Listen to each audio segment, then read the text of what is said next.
1980 की दिहाई में जहां फैशन ट्रेंड्स और स्टाइल मार्केट में नया नया आ रहा था, वहीं कुछ कंट्रीज शदीद रिसेशन फेस कर रही थी।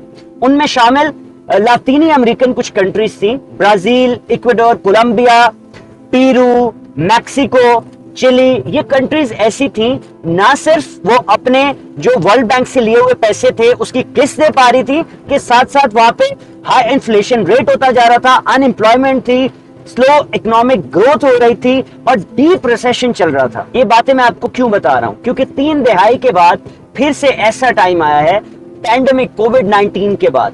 वर्ल्ड बैंक 15 फरवरी को एक रिपोर्ट शाया करता है जिसमें वो बताता है कि 70 कंट्रीज ऐसी होंगी जो अपने अखराजात अब उठा नहीं पाएंगी। ना सिर्फ ये, बल्कि वर्ल्ड बैंक और IMF से लिया हुआ जो कर्जा है ना उसकी किस्त दे पाएंगी। वहां पे फूड एंड एनर्जी क्राइसिस आएंगे, इनकी प्राइसेस बढ़ जाएंगी।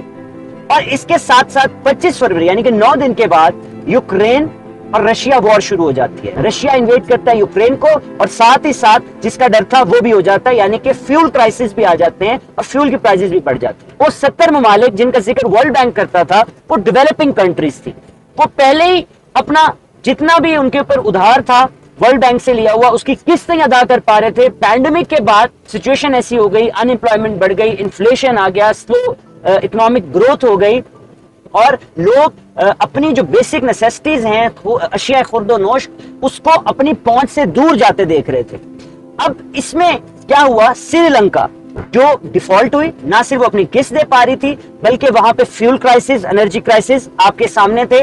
हुआ क्या कि उनके अखराजात बहुत थे, ना सिर्फ अखराजात बहुत थे बल्कि इनकम कम थी, साथ ही साथ तो टैक्स कट डाउन था वो बढ़ा दिया हुआ था, टैक्स कम से कम ले रहे थे। ये सारे क्राइसिस जब पैंडेमिक और रशिया यूक्रेन वॉर आए तो उनको और ज्यादा इफेक्ट हुआ, जिसके बाद अब वो डिफॉल्टर हैं और वहां सिचुएशन आपके सामने है। डे बाय डे लोगों की जो फूड आइटम्स हैं वो लोगों की पहुंच से दूर होते जा रहे हैं, फ्यूल पहुंच से दूर होता जा रहे हैं, फ्यूल के साथ साथ एनर्जी क्राइसिस वहां पे आ रहे हैं और एक शदीद बहरान हमें देखने को मिल रहा है। बाकी कौन सी कंट्रीज हैं जो इस रिस्क के ऊपर हैं, इस पे बात करेंगे।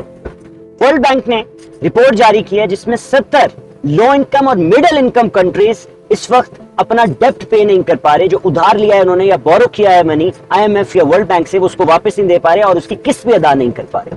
और ये अमाउंट इन 70 ममालिक की अगर हम मिलाते हैं तो वो $11 बिलियन तक है जो वो अदा नहीं कर पा रहे किस्त की शक्ल में। एक और रिपोर्ट शाया हुई है जो कहती है 107 ऐसे मुल्क हैं जो 3 तरह की आप क्राइसिस देखेंगे। नंबर 1, जितनी भी फूड आइटम्स हैं, अशिया खुर्दोनोश वहां पे महंगी हो जाएंगी। उसके बाद एनर्जी क्राइसिस आ जाएंगे। उसके बाद जो तीसरी मोस्ट इंपॉर्टेंट चीज है वो है फाइनेंशियल कंडीशन, यानी कि इनकी फाइनेंशियल कंडीशन मजीद कम होगी 2022 में। 107 ममालिक 1.7 बिलियन लोगों की आबादी रखते हैं दुनिया की, यानी कि तकरीबन 1/5 बनता है पूरी ह्यूमैनिटी का, पूरी इंसानियत का। और यहां तक इस रिपोर्ट में शाया हुआ है कि 69 ऐसे ममालिक होंगे जो श्रीलंका की तरह डिफॉल्टर हो जाएंगे। और इसमें शामिल कौन कौन से हिस्से के कौन कौन से ममालिक हैं वो मैं आपको बताता चलूं। 19 ममालिक हैं लातिन अमेरिका के, 25 ममालिक हैं एशिया पैसिफिक में और 25 ममालिक हैं अफ्रीका में। कोलंबिया जो है वो बहुत जल्द श्रीलंका के हालात जैसे हैं वैसे फेस करने वाला है। पहले बात करते हैं मिस्र की, इजिप्ट की। इजिप्ट सबसे बड़ा इंपोर्टर था वीट का, गंदम का, यूक्रेन और रशिया से। अब यूक्रेन रशिया की वॉर है, गंदम वो मंगवा नहीं पा रहा, तो पिछले महीने इजिप्ट ने कहा है कि हमारे पास सिर्फ 3 मंथ्स के रिजर्व पड़े हैं, यानी कि 3 महीने की गंदम पड़ी है, उसके बाद हमारे मुल्क में गंदम नहीं होगी, आटा नहीं होगा। तुनिशिया दूसरी कंट्री है, तुनिशिया। वहां पे उनका जीडीपी और जितना उन्होंने पैसा देना है वो 100 गुना ज्यादा है उनके जीडीपी से। तुनिशिया में जो उनका ट्रेड डेफिसिट है वो इस वक्त $800 मिलियन पे बढ़ा हुआ है। जो फ्यूल प्राइसेस हैं वो तारीख की बुलंद तरीन सतह के ऊपर है। साथ ही साथ वहां पे इन्फ्लेशन रेट 7% हाई हो चुका हुआ है। अगली बारी लिबनान की है। 2020 में जो बेरूत में धमाका हुआ, उनके 70% जो ग्रेन स्टोर्स थे वो तबाह हो गए उसमें। वहां पे अशिया खुर्दोनोश 11 गुना ज्यादा हो चुकी हैं। उसके बाद जो उनके डेप्थ हैं, उन पे कर्जा है, वो 360 गुना ज्यादा बढ़ चुका है और मजीद बुरे हालात हुए हैं जब ये यूक्रेन रशिया की वॉर हुई, क्योंकि वो भी इंपोर्टर थे वीट के। और लेबनीज करेंसी 90% जो है वो अपनी वैल्यू को खो बैठी है। जैसे हालात खराब होते जा रहे हैं, अब लेबनान ने $150 मिलियन दोबारा वर्ल्ड बैंक से लिया है ताकि अपनी फूड सिक्योरिटी कर सके और ये जो अशिया खुर्दनोश है ये अवाम की पहुंच तक रह सके। उसके बाद है अर्जेंटीना। अर्जेंटीना 9 दफा वर्ल्ड बैंक से लिया हुआ उधार जो है उसकी किस्त नहीं अदा कर सका और अब उसको वो किस्त 10वीं दफा अगर अदा करनी है तो उसने $45 बिलियन वर्ल्ड बैंक से दोबारा उधार लिया है ताकि वो अपनी इकोनॉमी को स्टेबल कर सके। उसके बाद दूसरी लातीन अमेरिकी मुल्क जैसे एल सल्वाडोर है या पेरू है, वहां भी हालात ऐसे हैं, मजीद अनएम्प्लॉयमेंट बढ़ गई है, लोगों के पास रोजगार नहीं है, फूड आइटम्स बहुत महंगे हो चुके हैं, फ्यूल कम होता जा रहा है, उनके जो बॉन्ड्स हैं दे आर स्टम्बलिंग, और इसके साथ साथ ना सिर्फ ये बल्कि एनर्जी क्राइसिस भी वहां पे दोबारा से नजर आ रहे हैं और वहां भी काइंड ऑफ श्रीलंका वाले हालात होते जा रहे हैं। अगर हम अफ्रीकी ममालिक की बात करते हैं तो घाना, इथियोपिया, कीनिया, साउथ अफ्रीका सबसे ज्यादा बुरी तरह मुतासिर हो रहे हैं। घाना की बात करें तो वहां भी वही हालात है, अनएम्प्लॉयमेंट बढ़ता जा रहा है, बहुत ज्यादा जो है वो लोन उन्होंने ले लिया, उसको अदा करना मुश्किल होता जा रहा है। अगेन श्रीलंका वाले हालात हैं। इसी तरह टर्की के हालात हैं, टर्की की करेंसी डाउन होती जा रही है और उसको इंडिया से व्हीट इंपोर्ट करना पड़ रहा है।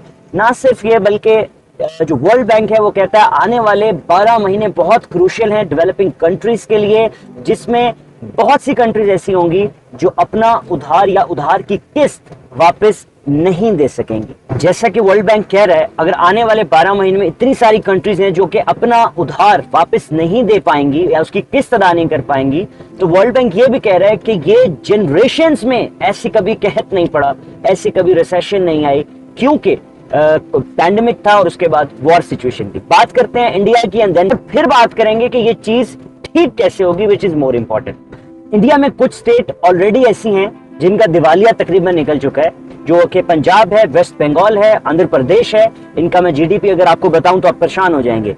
जो पंजाब है वो इस वक्त 52% पे है, उसके बाद 38.66 पे है बिहार, और जो वेस्ट बंगाल है वो 39 पे है, और जो आंध्र प्रदेश है वो आपको मिलता है 38% पे। सो इंडिया के हालात भी श्रीलंका वाले हालात होने वाले हैं, क्योंकि वहां पे भी क्राइसिस बढ़ते जा रहे हैं। का एक हल तो ये है कि सबसे पहले पैसे लेने और देने इनकी शराइत आपस में बेहतर सेट की जाए।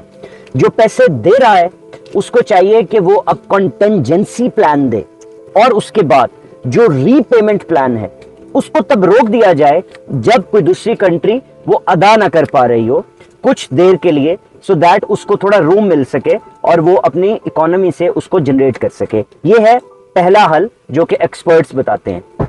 नंबर 2 है कि आपको तैयार होना है शॉक एंड क्राइसिस के लिए। जो लो इनकम कंट्रीज हैं, पाकिस्तान जिसमें शामिल है, बहुत आसानी से इफेक्ट हो जाती हैं एक्सटर्नल चेंजेस से। जैसे कि कोई भी करेंसी का चेंज होगा, डॉलर बढ़ेगा, कम होगा, सबसे ज्यादा इफेक्ट हम लोगों को होगा क्योंकि लो इनकम कंट्री है। वो कैसे? क्योंकि जितना भी हमारा उधार है वो डॉलर्स में है, ऑब्वियसली एक्सटर्नल करेंसी पे है या फॉरेन करेंसी पे है। जब वो ऊपर जाएगी नीचे जाएगी, सबसे ज्यादा नुकसान हमें होगा क्योंकि हमारी करेंसी डाउन है। तो हमें ऐसी पॉलिसीज लानी है जिसमें ये चीज, इसको हम काउंटर बैलेंस कर सकें, अपनी करेंसी को मेंटेन कर सकें, ताकि हमें जो डेप्थ देना है या जो भी करेंसी में देना है उस करेंसी या उस डॉलर, फॉर एग्जांपल डॉलर है तो उस डॉलर को मेंटेन करें। ये दूसरा हल है। नंबर 3, G20 ने एक फ्रेमवर्क स्टैब्लिश किया है जो कि एलिजिबिलिटी क्राइटेरिया है ऐसी कंट्रीज के लिए, पोरेस्ट कंट्रीज के लिए, जिसमें 70 के करीब कुछ ममालिक आते हैं कि जिस बेस पे वो अपना रिकॉन्स्ट्रक्ट कर सकती हैं, दोबारा से जो टर्म्स हैं या दोबारा से अगर उनको लोन लेना है उसको मैनेज कर सकती हैं पोरेस्ट कंट्री के लिए।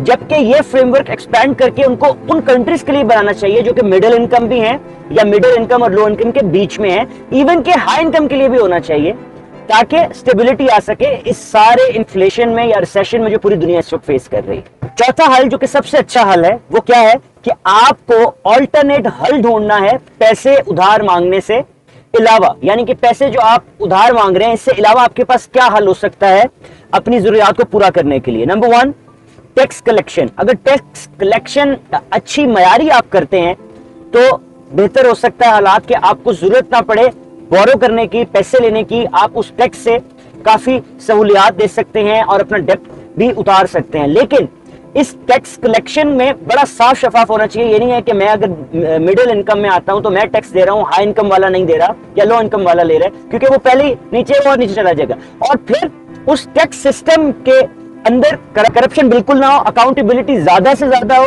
और मेक श्योर हो कि वो जो टैक्स कलेक्ट हो रहा है वो उसी जगह जा रहा है जिसके लिए वो टैक्स कलेक्ट किया जा रहा है, कि भाई अपनी जरूरियात पूरी करने के लिए या जो डेप्थ है या वो किस्त देनी है उसको देने के लिए। ये बड़ा जरूरी पहलू है। आपको ऐसे जराए पैदा करने हैं जो आपकी इकोनॉमी को अच्छा करे, ना सिर्फ इकोनॉमी को अच्छा करे, आपका एक्सपोर्ट जो है उसको ज्यादा से ज्यादा बढ़ाए, और कोई ऐसी चीज जिसे आप एक्सपोर्ट कर सकें, in return you can earn money. उसके बाद जो मोस्ट इंपॉर्टेंट पहलू है वो ये कि जो पैसे दे रही है कंट्री, जो पैसे ले रही है, उन दोनों को बड़ा ट्रांसपेरेंट, बड़ा ही अकाउंटेबिलिटी के ऊपर वो डील होनी चाहिए। ऐसा ना हो कि कुछ क्लॉज छुपाए हुए हों और उसके अंदर एक्चुअली वो आपकी डोमेस्टिक पॉलिसीज हर चीज को कंट्रोल कर रहा हो।